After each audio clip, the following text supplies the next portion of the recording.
Tapi waktu saya tanya kemarin ke lembaga pemeringkat S&P, oh udah bagus, udah ini fiskalnya ini. Cuman gini Pak katanya, ada uncertainty di market, itu rupiah melemah sehingga mungkin fiskalnya terganggu. Jadi bolak-bolak ini.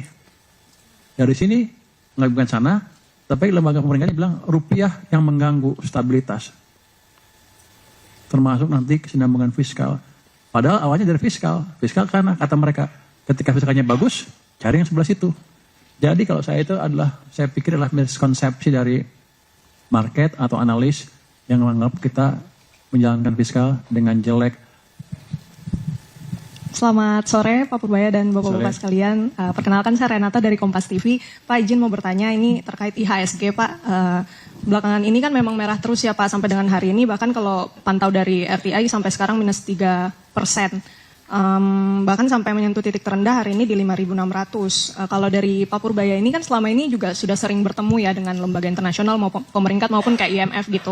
Yang berkali-kali disorot kan memang ini terkait dengan fiskal ya Pak. Boleh nggak Pak di-spill mungkin sedikit sebenarnya yang mereka paling khawatirkan itu bagian mananya sih Pak sampai akhirnya kemudian mungkin investor-investor ini pada lari keluar gitu. Maksudnya oke, Pak Purbaya udah pernah bilang kayak mereka menyoroti defisit misalnya, tapi kira-kira yang dikonsenkan oleh mereka itu defisitnya apakah karena ada belanja-belanja yang ugal-ugalan atau apa, mungkin bisa dibagikan juga ke kita dan apa yang sekiranya sedang dilakukan oleh pemerintah untuk memperbaiki kepercayaan itu. Terima kasih Pak. Jadi saya juga agak bingung sebenarnya apa yang terjadi. Saya pernah lihat. Jadi kelihatannya kesan bahwa fiskal kurang baik pelaksanaannya, apalagi kalau kita lihat data bulan Maret, seolah-olah defisitnya besar, 0,9 mereka kali 4, 3,6 artinya udah lepas dari 3% limit kan. Itu yang digambar-gemborkan. Jadi utamanya itu, terus ditarik ke BGN dan lain-lain, dan cari kelemahannya terus kan. Sehingga kira-kira mereka bilang fiskalnya jadi berantakan. Itu yang fit in ke pelemahan nilai tukar dan bursa saham. Dari situ mereka bilang, bukan lembaganya ya. Jadi orang-orang bilang berarti ekonominya morat-marit nih, investor akan keluar. Karena apa? Karena lembaga pemerintah akan mendowngrade kita karena pelaksanaan fiskalnya berantakan. Tapi waktu saya tanya kemarin ke lembaga pemeringkat S&P, oh udah bagus, udah ini fiskalnya ini. Cuman gini Pak katanya, ada uncertainty di market, itu rupiah melemah sehingga mungkin fiskalnya terganggu. Jadi bolak-bolak ini. Dari sini nggak bukan sana, tapi lembaga pemeringkatnya bilang rupiah yang mengganggu stabilitas. Termasuk nanti kesinambungan fiskal. Padahal awalnya dari fiskal. Fiskal karena kata mereka ketika fiskalnya bagus, cari yang sebelah situ. Jadi kalau saya itu adalah, saya pikir adalah miskonsepsi dari market atau analis yang menganggap kita menjalankan fiskal dengan jelek atau Pak Prabowo menjalankan kebijakan fiskal tidak hati-hati. Padahal Pak Prabowo clear banget.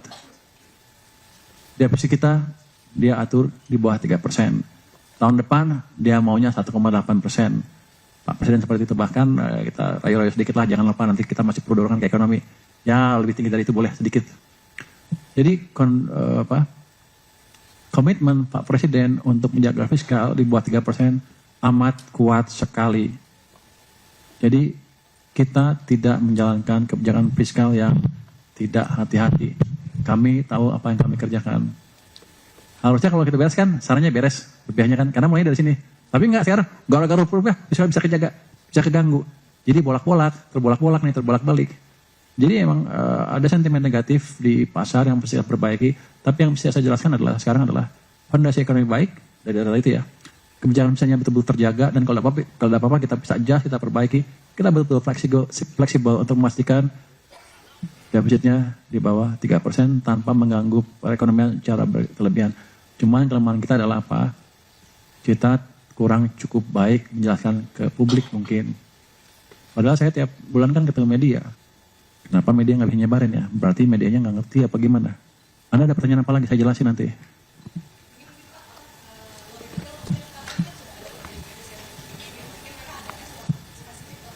Mungkin enggak. Dia nanya itu fleksibilitas anggaran. Saya bilang saya bisa cut anggaran kalau diperlukan. Tapi sekarang keadaannya bagus, saya nggak cut lagi. Antara lain saya bilang bisa dari MBG. Antara lain ya mungkin ya. Tentu saja itu tergantung kepada putusan Bapak Presiden, petunjuk Bapak Presiden. Tapi yang clear, Bapak Presiden jelas ingin efisiensi juga. Kalau nggak ada langkah yang seperti kemarin. Kepala MBG diganti segala macam.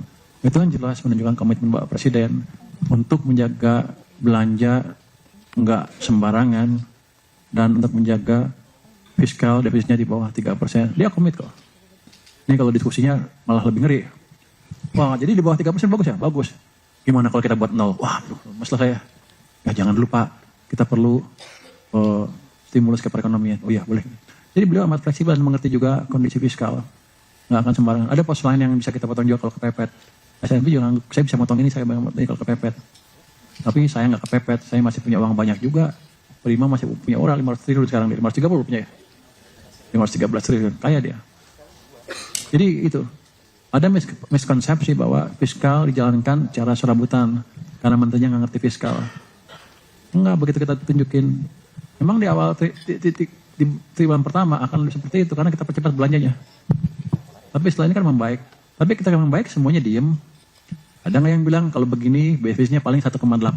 Nggak ada yang seperti itu kan. Pada waktu 0,9 di triwulan pertama mereka bilang BFIS-nya udah lewat nih. Bisa 3,6 pasti jelek tuh anggarannya. Karena itu berantakan, gitu rupiahnya melemah. Ini pasti gara-gara fiskal. Padahal kan fiskalnya bagus. Anda lihat kan sekarang. Itu yang mesti disebarkan ke masyarakat dan investor bahwa kondisi fiskal baik, kondisi ekonomi bagus. Kalau ada kelemahan nanti kita perbaikin, kita kasih stimulus lagi. Dan nanti memajukan pertumbuhan ekonomi dengan cara yang lain. Saya akan ketemu industri nanti, Apindo, untuk melihat ada nggak yang kita bisa bantu di perindustrian Indonesia. Tuh. Kalau boleh lagi Pak. Kalau ini Pak sebagai pengawas dari Danantara ya Pak. Danantara kan ini juga menjadi salah satu yang disorot juga ya Pak. Menurut Bapak kritik dari mereka itu kira-kira apa sih yang bisa diperbaiki gitu sebagai pengawas mungkin melihat dari sisi pengawasannya? Dia tanya kritik dari mereka. Waktu SNB ke sini nggak menanyakan Danantara secara spesifik.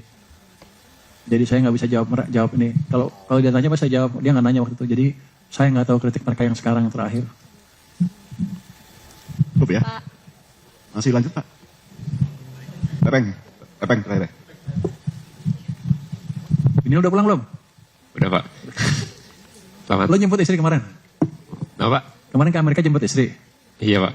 Oh, jalan-jalan dia? Nggak dikit Pak. Pak Oh, ada... gara-gara PP rupiah melemah, dia beli dolar tuh. Untuk ke Amerika. Pak, ada 2 pertanyaan Pak.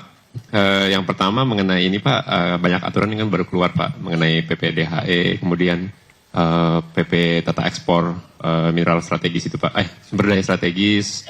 Mau nanya Pak, sama P2SK juga udah selesai. Itu kalau untuk P2SK, dokumennya kenapa belum ada ya Pak untuk kita bisa lihat gitu Pak. Sebenarnya yang mau saya tanya sih lebih ke evaluasi yang diberikan kepada, maksudnya kan ada info bahwa di P2SK tersebut DG Bank Indonesia bisa diberhentikan dengan evaluasi Pak. Jadi sebenarnya saya pengen tahu evaluasi seperti apa sih Pak yang bisa membuat DGB bisa diberhentikan di P2SK yang kemarin disahkan.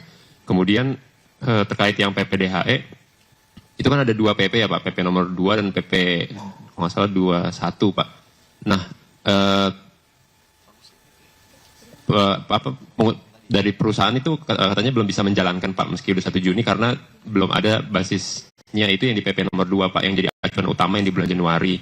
Itu boleh dijelaskan nggak sih Pak kenapa belum ada? Karena mereka kan butuh juga untuk bisa menjadi untuk review kontraknya kemudian ke depan gitu Pak dengan klien-kliennya. Kemudian Pak mengenai yang Tata Ekspor juga belum, yang Tata Ekspor udah keluar ya Pak. Kemudian yang terakhir Pak mungkin terkait rumor juga nih Pak, tapi boleh tahu nggak sih Pak sebenarnya posisi dari, mungkin ketika diskusi dengan Pak Presiden gitu, sebenarnya bagaimana sih posisi pemerintah terhadap Bank Indonesia gitu Pak? Apakah sudah dalam posisi yang ini adalah kerjasama yang sudah cukup positif gitu, atau ada masih halangan gitu Pak, atau masih ada hal yang dengan pemerintah ini belum cocok gitu Pak, dalam mungkin di posisi terakhir karena rupiah makin melemah. Itu aja sih Pak, terima kasih. Yang tentang peraturan mungkin belum difinalisasi ya. Nanti harus dikirim dulu ke Presiden, baru Anda bisa lihat itu setelah menjadi undang-undang. Ya. Kalau yang DHE, itu di BI kan itu ya. Bukan di kita lagi kan. Aturan detail di BI yang belum ada ya. Kalau nggak salah PP nomor 2-nya Pak yang harusnya keluar Januari, yang jadi rujukan di PP terakhir ini Pak. Jadi banyak di PP yang terakhir keluar justru merujuk ke PP nomor 2 yang lebih detail gitu Pak. Dan nomor 2-nya belum keluar, Pak Sekjen. Itu kan nomor 2 belum keluar. Iya, belum ada bisa diakses ke Oh, belum publik. bisa akses. Nanti kita kasih aksesnya deh. Coba di itulah. Di set nih. Kasih ke media.